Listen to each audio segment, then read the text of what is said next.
नमस्कार। बॉलीवुड की शायद सबसे यादगार जो कॉमेडी फ्रेंचाइजी है, हेरा फेरी, उससे जुड़ी एक खबर आई है और लग रहा है कि कुछ कुछ गड़बड़ है। जी हाँ, बिल्कुल बात हो रही है हेरा फेरी 3 की। देखिए, जनवरी 2025 में तो प्रियदर्शन जी ने कंफर्म किया था कि भाई तीसरी फिल्म आ रही है। और सबसे बड़ी बात क्या थी कि हमारी वो तिकड़ी अक्षय कुमार, सुनील शेट्टी और परेश रावल वो वापस आ रहे हैं। हाँ, लेकिन अब जो खबर आई है वो मतलब फैंस के लिए तो बहुत बड़ा झटका है। बिल्कुल। और ये जानकारी हमें मिल रही है बॉलीवुड हंगामा की रिपोर्ट से और एक्टर्स ने खुद भी जो कहा है उससे। तो आज हम इसी पे थोड़ी गहराई से बात करते हैं कि आखिर ये मामला है क्या। परेश रावल का किरदार, वो बाबूराव गणपतराव आपटे, उनका क्या मतलब है इस फ्रेंचाइजी के लिए, और अब आगे क्या? देखिए, शुरुआत करते हैं कंफर्मेशन से। तो परेश रावल जी ने खुद बॉलीवुड हंगामा को ये बताया है कि वो हेरा फेरी 3 का हिस्सा नहीं है। अच्छा जी, और कारण दिया है क्रिएटिव डिफरेंसेस, मतलब रचनात्मक मतभेद। अब उन्होंने इस पे ज्यादा कुछ बोला नहीं है। क्रिएटिव डिफरेंसेस, ये सुनने में तो बड़ा डिप्लोमेटिक सा शब्द लगता है, लेकिन इतनी बड़ी फ्रेंचाइजी जहां किरदार मतलब लोगों के दिलों में बसे हुए हैं, वहां इसका क्या मतलब हो सकता है? क्या ये स्क्रिप्ट का चक्कर है या किरदार को लेकर कोई असहमति? देखिए, ये कई चीजें हो सकती हैं, है ना। हो सकता है स्क्रिप्ट में कुछ उन्हें पसंद ना आया हो, या जैसे बाबूराव का किरदार जिस तरह से आगे ले जाया जा रहा हो, शायद उससे वो सहमत ना हो। कभी कभी तो वो डेट्स या पैसों के मसले भी होते हैं जिन्हें क्रिएटिव डिफरेंसेस कह दिया जाता है। हाँ, ये भी होता है। पर बिना किसी ऑफिशियल स्टेटमेंट के कुछ कहना तो मुश्किल है। लेकिन एक बात तो पक्की है, बाबूराव के बिना हेरा फेरी मतलब अधूरी सी लगती है। हाँ, ये तो है। बाबूराव गणपतराव आपटे उनका वो स्टाइल, उनके डायलॉग्स, उठा ले रे देवा, वो सब तो मतलब फ्रेंचाइजी की आत्मा है एक तरह से। बिल्कुल।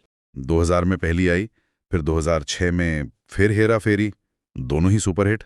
और बाबूराव का किरदार तो जैसे अमर हो गया। आज भी इंटरनेट पे मीम्स देखो तो बस वही छाए रहते हैं। सही कहा आपने। वो सिर्फ एक कॉमिक कैरेक्टर नहीं है, बाबूराव कहीं ना कहीं वो आम आदमी भी है, जो मतलब परेशान है सिस्टम से, अपनी किस्मत से, पर जी रहा है। उनकी वो झुंझलाहट, उनकी बातें, लोग कनेक्ट करते हैं उससे। हाँ, राजू और शान की जोड़ी के बीच में वो एक एंकर जैसे हैं। और उनकी पॉपुलैरिटी सिर्फ मीम्स तक नहीं है, वो एक कल्चरल फिनोमिनन बन गए, आप कह सकती हैं। और इसीलिए शायद सुनील शेट्टी का जो रिएक्शन आया है वो भी बड़ा मायने रखता है। उन्होंने कहा कि भाई मेरे किरदार श्याम का वजूद ही बाबू भैया और राजू यानी अक्षय कुमार के बिना अधूरा है। जी। उन्होंने साफ कहा कि तीनों की जो केमिस्ट्री है वही है फिल्म की सक्सेस का राज। ये सिर्फ एक कोस्टार का बयान है या इसमें वो कमर्शियल चिंता भी है? मेरे ख्याल से ये दोनों चीजें हैं। देखिए, सुनील शेट्टी इतने सालों से इस तिकड़ी का हिस्सा रहे हैं, वो जानते हैं इस केमिस्ट्री की क्या अहमियत है। और ये सिर्फ स्क्रीन की केमिस्ट्री नहीं है, ये ऑडियंस के साथ एक कनेक्शन है। सही बात है। मेकर्स भी ये बात अच्छी तरह जानते हैं कि इन तीनों को साथ देखना ही सबसे बड़ा अट्रैक्शन है। तो परेश जी का न होना सिर्फ क्रिएटिव लॉस नहीं है, ये एक बहुत बड़ा कमर्शियल रिस्क भी है। तो अभी की सिचुएशन क्या है? प्रियदर्शन डायरेक्ट कर रहे हैं, अक्षय कुमार, सुनील शेट्टी फिल्म में हैं, पर परेश रावल बाहर।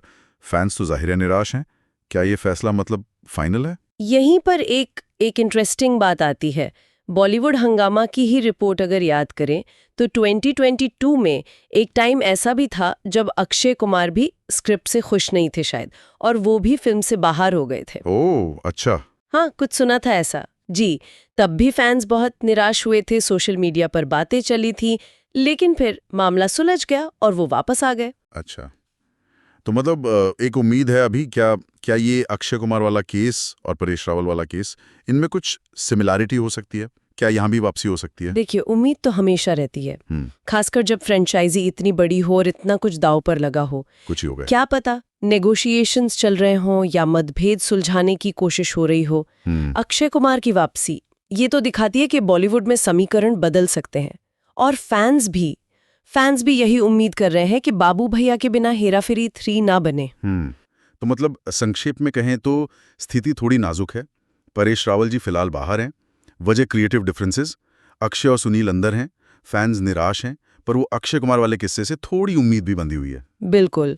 और ये पूरी सिचुएशन एक बड़ा सवाल भी खड़ा करती है ना, कि क्या इतनी सक्सेसफुल और प्यारी फ्रेंचाइजी में क्रिएटिव डिफरेंसेस वाकई इतने बड़े हो सकते हैं कि उसका एक मेन पिलर ही हट जाए, या ये किसी और गहरी प्रॉब्लम का साइन? हाँ, और इसी से जुड़ा सवाल ये भी कि क्या किसी आइकॉनिक किरदार को, जिसे दर्शक एक खास एक्टर से ही पहचानते हैं, उसे उस एक्टर से अलग करने का रिस्क क्या ये उठाया जा सकता है?